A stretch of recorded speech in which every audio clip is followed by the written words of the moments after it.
এটা হল মুখ্যমন্ত্ৰীৰ আত্মনিৰ্ভৰশীল অসম অভিযান। এই স্কিমটোত আমি 2 লাখ টকা কৰি এজন নিবনুৱা যুৱক যুৱতীক নিজৰ উদ্যোগ স্থাপন কৰাৰ বাবে আমি সহায় কৰিম। এনেকুৱা এটা আঁচনি আছিল, 1 লাখ ঘূৰাই দিব, 1 লাখ ঘূৰাই দিব নালাগে। তাৰে যিটো প্ৰথম পৰ্যায়ৰ ইণ্টাৰভিউ আছিলে, সেই ইণ্টাৰভিউটো সমাপ্তি হ'ল।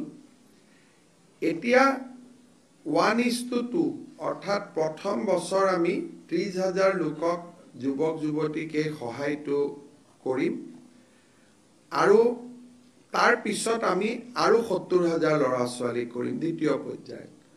প্ৰথম পৰ্যায়ৰ যিটো 30,000 ল'ৰা ছোৱালীক আমি সহায় কৰিম, তেওঁলোকৰ জিলা পৰ্যায়ৰ ইণ্টাৰভিউ 16 আগষ্টৰ পৰা আমি আৰম্ভ কৰিম আৰু 5 ছেপ্টেম্বৰত আমি এই ইণ্টাৰভিউটো সমাপন কৰিম আৰু 30 ছেপ্টেম্বৰত আমি 30,000 যুৱকক 2 লাখ টকাৰ যিটো আঁচনি, সেই আঁচনিৰ অংশসমূহ আমি বিতৰণ কৰিম আৰু জিলা উপায়ুক্তসকলৰ লগত এই বিষয়ে আমি ডিটেইল আলোচনা কৰিলোঁ, যাতে কোনো ক্ষেত্ৰতে ক'তো খেলি মেলি নহয়।